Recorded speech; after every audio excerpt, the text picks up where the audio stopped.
Bonjour à tous, je suis Romary Conan, étudiant au département d'études ibériques et latino-américaines, étudiant en Master 1, spécialité latino-américaine. Je suis avec Solange Déborah, étudiante également en Master 1 au département d'études ibériques américaines. Alors, nous sommes envoyés par le magazine El Cervantino pour interviewer le docteur Jean Yawasen sur le colloque dénommé Africanía et qui a pour thème El legado africano en Ibero-América. C'est un colloque qui se tiendra précisément sur une semaine du 1er au 8 juillet. Sur ce, nous allons à la rencontre du professeur pour avoir de plus d'informations. Merci. Bonjour monsieur, nous sommes envoyés par le Cervantino, mon chef département. Nous sommes là pour une entrevue pour le colloque que vous préparez. Alors avant d'entrer dans le vif du sujet, nous aimerions savoir votre statut pour vraiment nous situer. Je suis Dr Yao Jean Arsène, Oui. enseignant-chercheur au département d'études ibériques et latino-américaines, maître assistant et spécialiste d'études afro-ibéro-américaines. Alors, ok, maintenant que nous avons votre statut, c'est Dr Yao Jean Arsène. Alors, nous savons que vous préparez un colloque international sur les afro-descendants. Et il y a quelque chose dans le thème qui nous a frappé, c'est Africanía. Africanía, nous aimerions savoir si c'est un nouveau concept, un courant ou une idéologie. Un nouveau concept, enfin, de mon point de vue, à partir du moment où c'est un concept vraiment qui est vieux, qui naît dans les années, au début des années 90, avec le programme de l'UNESCO, la route de l'esclave, Oui. programme de l'UNESCO donc chargé de promouvoir et de revendiquer l'héritage africain, non seulement en Amérique latine, même si c'est le point focal, mais aussi en Europe et en Asie. Et par conséquent, Africanía, c'est un concept ancien, même si c'est depuis, on va dire, c'est dans la dernière décennie que ce concept-là est beaucoup plus développé du fait que déjà en 2011, les Nations Unies déclarent l'année 2011 comme l'année internationale des Afro-descendants. Oui. Puis en 2015, la même organisation des Nations Unies va déclarer la décennie 2015-2024 comme la décennie des Afro-descendants. Et donc ce concept-là est beaucoup plus en vue, on va dire même qu'il est en vogue. Toutefois, il englobe un peu tout ce que je disais, tout l'héritage africain hors de l'Afrique. Hors de l'Afrique. Essentiellement en Amérique latine. On pourrait utiliser le concept africanidad. Oui. Donc ça ferait africanité. C'est ce que j'avais pensé. Sûr. Mais africanité, c'est beaucoup plus l'Afrique, de l'Afrique que nous connaissons. Et Africanía, ça fait beaucoup plus héritage africain, legs africain hors de l'Afrique. Déborah, étudiante au département d'espagnol, spécialité civilisation et littérature latino-américaine. Voilà, monsieur. On aimerait savoir quel est l'intérêt et l'objectif de ce colloque-là. Pourquoi vous voulez le faire? Donc, si je puis me permettre, remonte à très longtemps. Mais je vais essayer d'être assez bref. Il n'y a pas trop. D'accord. Moi, j'ai fait mes études à l'université d'Alcalá, donc dans la localité madrilène espagnole, donc d'Alcalá de Henares. Et dans cette université, il existe une chaire UNESCO d'études afro-ibéro-américaines. Ok? Donc cette chaire-là naît en 93. En 94, Alcalá accueille le premier colloque international sur les études afro-ibéro-américaines. Moi, j'arrive à Alcalá en 98 et cette même année, Alcalá, en collaboration avec l'université de Cocody Abidjan à l'époque, aujourd'hui l'université Félix Houphouët-Boigny, organise le second colloque international des études afro-ibéro-américaines à Grand Bassam. Ok? Et puis depuis lors, on n'a plus d'autres colloques. le professeur Luis Beltrán Repetto, fondateur donc de la cathédrale, de la chaire UNESCO d'études afro-ibéro-américaines, étant parti à la retraite, c'est le docteur Luis Mancha San Esteban, qui va assurer la relève. Proche, ami, je saisis l'occasion et l'opportunité, non seulement de notre amitié, mais aussi de nos intérêts partagés. Moi, j'ai fait mes études sur les Afro-Argentins, je travaille sur toute l'Amérique latine, depuis le Mexique jusqu'au Chili, en passant par les Caraïbes. Et donc, il était pour nous opportun de relancer ce projet intéressant qui était resté en berne après Grand Bassam, donc après 1998. Ok? Donc le premier intérêt, c'est de récupérer un projet qui pour nous est important, surtout profitant, comme je l'ai dit, de la décennie des Afro-descendants.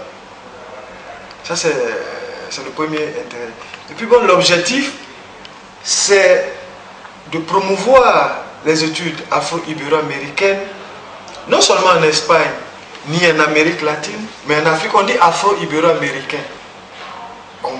Là, on fait pratiquement, on retrace le commerce triangulaire. L'Europe, l'Afrique, les Amériques et l'Europe. Et donc, Alcala ayant la chair et moi ayant mes attaches à Alcala, la Côte d'Ivoire ne pouvait pas être en marge, ne pouvait pas ne pas être le point focal au niveau de l'Afrique, de la liaison entre l'Europe, les Amériques et l'Afrique. C'est dans ce cadre-là, c'est d'intérêt avec cet objectif que nous avons décidé de relancer le colloque qui est en fait un ballon d'essai pour récupérer le grand projet 94-98.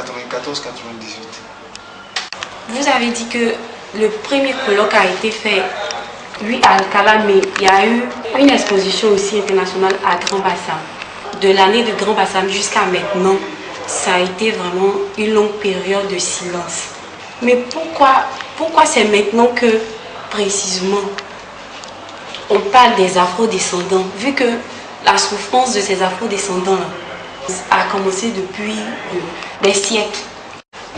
Il faut dire que les études, aussi bien sociologiques, anthropologiques, historiques et même économiques, sur la présence des Noirs en Amérique latine datent de très longtemps. Ok? On pourrait les situer plus ou moins dans les années 30, 40 du XXe siècle. Ok? Avec des figures assez importantes, comme par exemple en Argentine, on a Ricardo Molinari. Au Mexique, par exemple, on a comment il s'appelle, je crois le nom m'échappe actuellement. On a au Cuba Fernando Ortiz. Ça veut dire que c'est pas des études qui se font maintenant. Toutefois, l'intérêt majeur pour la population afro-latino-américaine, effectivement, date plus ou moins, je reviens encore, de la décennie 90. Ok? Et pourquoi cela? La population latino-américaine, pour ne même pas dire de façon générale américaine, a trois origines: l'indienne, l'européenne et l'africaine, avec postérieurement tous les métissages possibles. Ok? Cependant, les Européens ont toujours occupé la première place. Les mestizos et les criollos ont toujours été, si vous voulez, à l'échelle supérieure de la classification sociale en Amérique latine. Dans les années 80, donc, suite aux différentes mobilisations des communautés indigènes, donc indiennes, on va aussi déclarer une décennie des peuples natifs d'Amérique latine. Et quand on déclare une décennie, ou lorsque l'UNESCO reconnaît ou décide de déclarer effectivement 10 ans pour un peuple, ce n'est pas gratuit. C'est 10 ans au cours desquels tous les départements, je dis les départements, tous les pays, tous les gouvernements, mieux dit, d'Amérique latine, doivent développer, doivent mettre en place des programmes de développement économique, social et même politique pour ces communautés-là, même culturelles. Ok? Et donc, je crois de 1995 à 2004, les Indiens ont récupéré des droits ancestraux qu'ils avaient perdus, le droit à la terre. Ils ont récupéré des territoires, on a reconnu leurs droits inaliénables sur des territoires qu'ils occupaient, la reconnaissance culturelle. Dans certains pays même encore, ils ont eu droit à un quota de représentation au Parlement, dans les municipalités, etc. Et c'est dans ce même objectif-là que depuis 1990 jusqu'à maintenant, les Afro-descendants se sont progressivement mobilisés pour qu'on reconnaisse leurs droits ancestraux, aussi bien culturels, visibilité politique, donc présence dans les institutions nationales et même internationales au niveau américain. Ok? Donc c'est dans ce cadre-là que les études sur les Afro-descendants vont se faire. C'est vrai que la source, c'est eux. Mais hors d'Amérique latine, en Europe, en France, en Espagne, en Angleterre, en Italie, et puis même nous autres en Afrique, chacun de là où il est, bon an, mal an, on essaie aussi d'apporter notre contribution à la visibilisation des communautés afro-latino-américaines. Leur souffrance date depuis plusieurs siècles. Ça, c'est une évidence. Ok? Mais en même temps, la reconnaissance et la lutte pour la reconnaissance de leurs droits est d'actualité. Et nous, comment on peut dire ça, nous contribuons, nous participons de cette lutte. Et c'est pourquoi, au niveau africain et au niveau ivoirien plus précisément, on organise ce colloque. Alors, vous, docteur, en tant qu'enseignant-chercheur à l'université, et nous voulons savoir, vraiment, qu'en est-il des travaux réalisés sur les afro-descendants ici à l'université Cocody? Bien. Les études ou les recherches sur les afro-descendants à l'université Félix Houphouët-Boigny, je pourrais les situer dans 3 catégories. La première catégorie, ce sont, si vous voulez, les mémoires et les mini-mémoires que nos étudiants font sur les populations d'origine africaine en Amérique latine. Donc, mini-mémoire en licence 3, mémoire de master, en master 1, master 2. Ok? Et ces travaux-là sont effectivement essentiellement faits à base de sources, on va dire secondaires, souvent même de 3e main. À partir du moment où le manque de bibliothèques spécialisées sur la question et d'ouvrages, même au niveau même des enseignants, fait qu'on est obligé de travailler à partir des recherches faites sur Internet. Donc, à partir des articles publiés par d'autres chercheurs, par d'autres spécialistes. Ça, c'est la première catégorie de travaux. La deuxième catégorie, ce sont les publications, les articles que publient les enseignants-chercheurs. Donc nous, on fait nos recherches, on va en bibliothèque. Certains, c'est mon cas, on va même en Amérique latine. Donc on fait des études sur le terrain, des interviews. Ok? Voilà, donc c'est plus un travail classique d'anthropologie sociale. Même si on met ça dans le cadre de la civilisation. Et donc nous faisons ces travaux-là et puis nous publions des articles. Je sais qu'à ce niveau-là, bon, moi j'ai pas mal d'articles, pour ne pas dire toute ma production scientifique est en rapport avec cela. Je sais que le professeur Dago, maître de conférence, donc responsable de l'UP Civilisation latino-américaine, a aussi des publications. Là, il y a un collègue qui a été recruté, le professeur Lalekou, qui a aussi publié, enfin, il vient de me donner donc un manuscrit d'un article sur la contribution des Noirs dans la construction du Mexique. Donc ça aussi c'est la deuxième catégorie. On fait des enseignants qui font des recherches et qui publient des articles dans des revues scientifiques indexées. Et puis la troisième catégorie qui, du point de vue scientifique et du point de vue recherche, est au-dessus de tout en principe, Oui. ce sont les publications d'ouvrages, de livres. Et à ce niveau-là aussi, au niveau du département, nous faisons l'effort de publier des ouvrages sur la question. Bon, à mon niveau, le dernier, pour ne pas dire l'avant-dernier, c'est Afrodescendencias en América, de esclavos a ciudadanos, qui retrace le parcours depuis l'esclavage jusqu'à l'époque contemporaine. Comment ils sont arrivés, comment ils ont vécu et comment ils vivent, dans quelles conditions, etc. Donc ce sont en fait les trois catégories de travaux que nous faisons à l'université de Cocody sur les afro-descendants. À côté de cela, il y a un aspect, je ne vais pas dire mineur, mais qui n'est pas trop développé. Oui.